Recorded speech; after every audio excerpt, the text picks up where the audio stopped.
The views and opinions expressed on the Nova Society are those of the panelists and guests and do not necessarily reflect the views or opinions of the Phoenix Research Institute or any institution which any panel member is associated.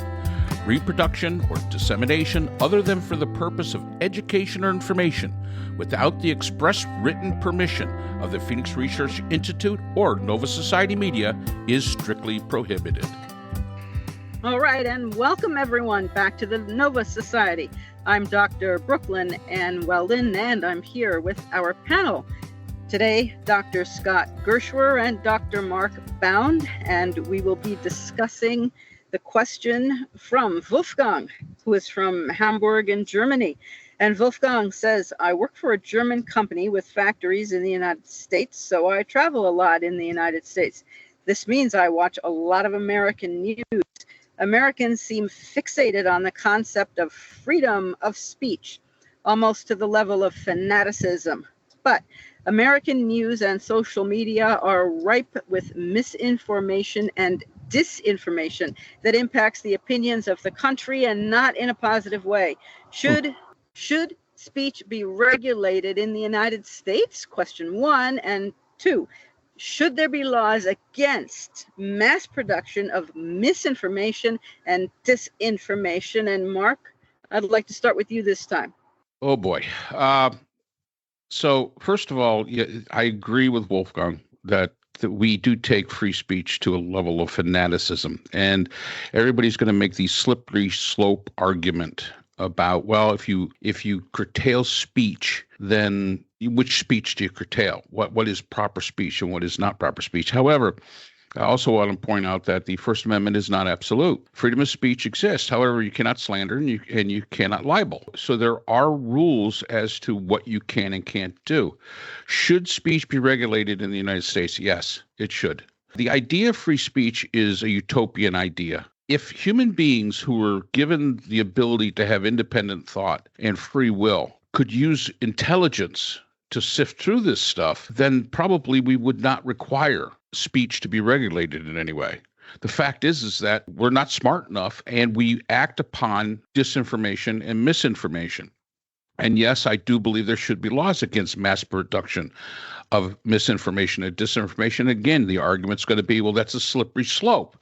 Who decides what's misinformation and what's disinformation? If the populace had the capacity to critically analyze what they hear and not act upon the stupid stuff, this wouldn't be necessary. We wouldn't even be having this conversation. The Founding Fathers were creating a form of government ruled by people, not by monarchs, in a time where monarchy was basically the way governments ran back in the late 18th century.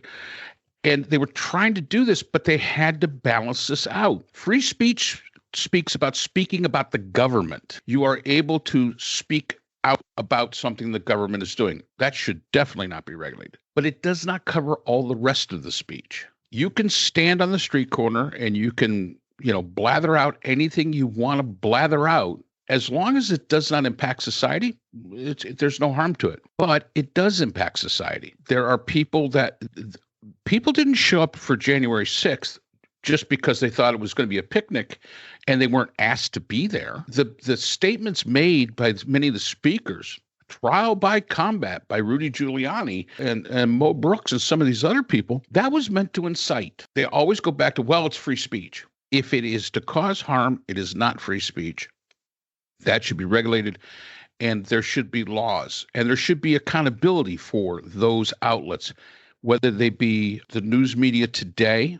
And sometimes I kind of question whether or not there really exists a news media. There should be consequences, as the Smartmatic judgment against Fox News for all that money, almost $1 billion, showed that we probably should be doing more of that. And we probably should be doing more of that in not just in the big Fox News and the Murdoch empire, but in the smaller platforms.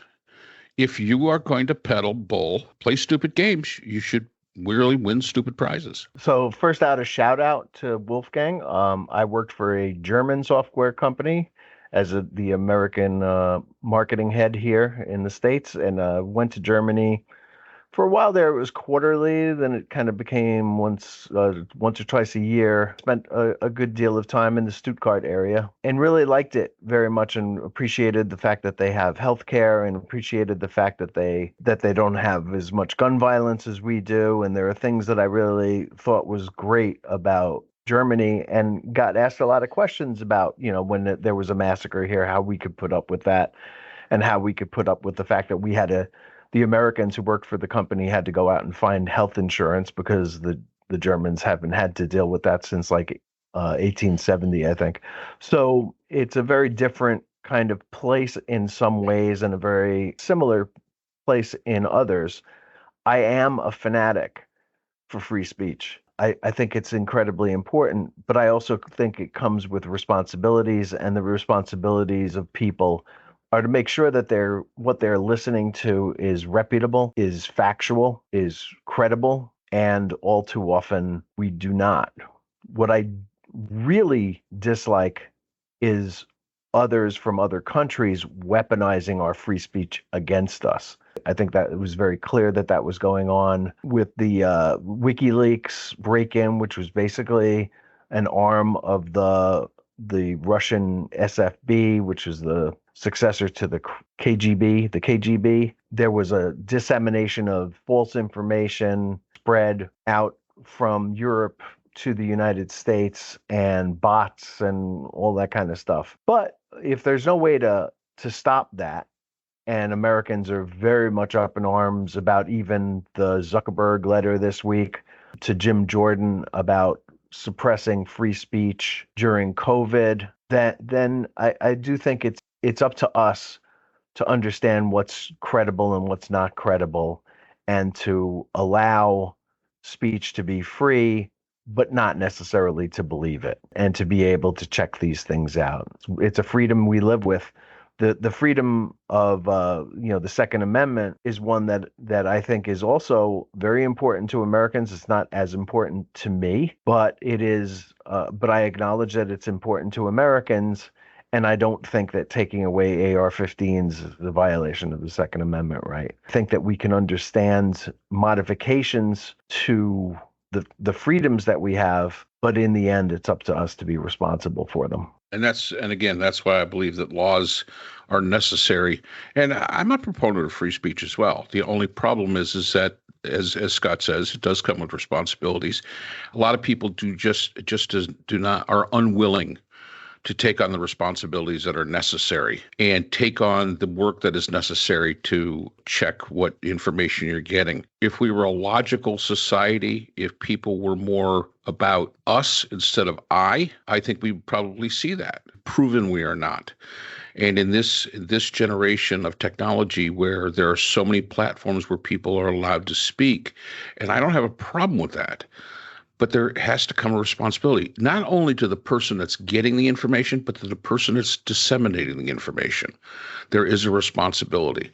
And I think that's where, when I say, yeah, there should be a law. Yes, there should be something that goes against disinformation and misinformation, because it is your responsibility as somebody that disseminates information to make sure the information that you are putting out there, number one, is correct. And again, there's a difference between disinformation and misinformation. Misinformation is you got it wrong. We do that every once in a while. We do not put out disinformation, which is solely information that we know to be wrong for the purpose of manipulation. That's really what disinformation is all about. And yes, I think that crosses the line of free speech. Anything further to add to that, Scott? Well, not really, but we talk about like the having the ability to basically lie, right, is a freedom, and it gets abused, and it's being abused right now. And it has been abused since Donald Trump came down that escalator, and even before then, because he made his political bones talking about birtherism and the fact that Barack Obama could not be an American citizen because no black man in America could be as polished and articulate and smart as Barack Obama.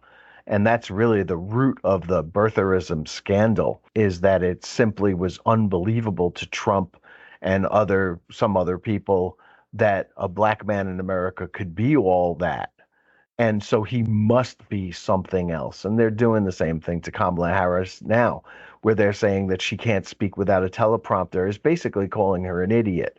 And how can this black woman speak with such great articulation about what she believes and bring this great vibe to the country without being some kind of foreign agent or something along those lines? To that, I reply, we're against racism in this country. We're against spreading lies like that here, not from a legal standpoint, but from a moral one or an ethical one. It is not something that our political press and our politicians should be engaged in, and yet they are. To wit, Kamala Harris debated Mike Pence just 4 years ago. It's not that long. You should be able to remember that she spoke without a teleprompter, that she debated the sitting vice president of the United States, and she wiped the floor with him. They both went in there with numbers. His was -4. Hers was +4. He went out with a -4. She went on to have a +10, a 6-point jump after that debate because she was so good at it.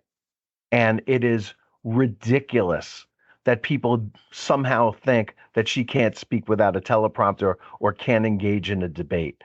It's beyond insulting for them to do that. And let's remember, she did it while Mike Pence had a fly on his head.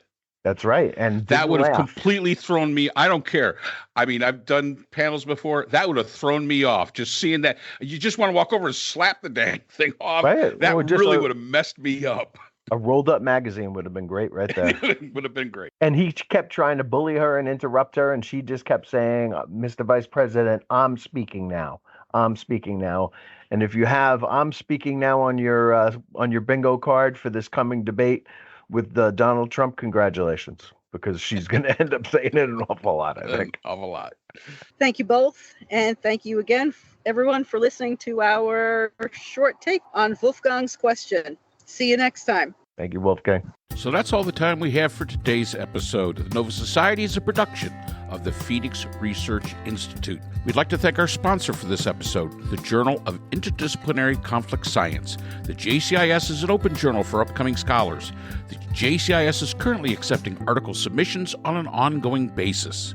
The JCIS is a publication of Nova Works, a scholarly depository at Nova Southeastern University. A link to the journal is in our description.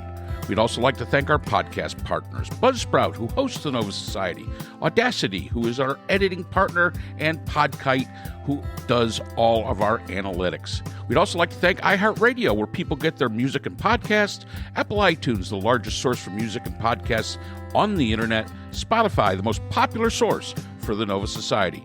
The Nova Society is available on all these and other quality platforms mentioned in our description. We'd also like to thank our listeners. Without you, the Nova Society would not be possible. If you have a comment, a question, or would like to be a guest on the Nova Society, we can be reached at nova.society.podcast@gmail.com. Always remember, the power of society is knowledge. So for Dr. Scott Gershwer, Dr. Brooklyn Ann Weldon, Dr. Priscilla Hobbs, and all of us here at the Nova Society, I'm Dr. Mark Bound. Be well, and we hope to see you again next time.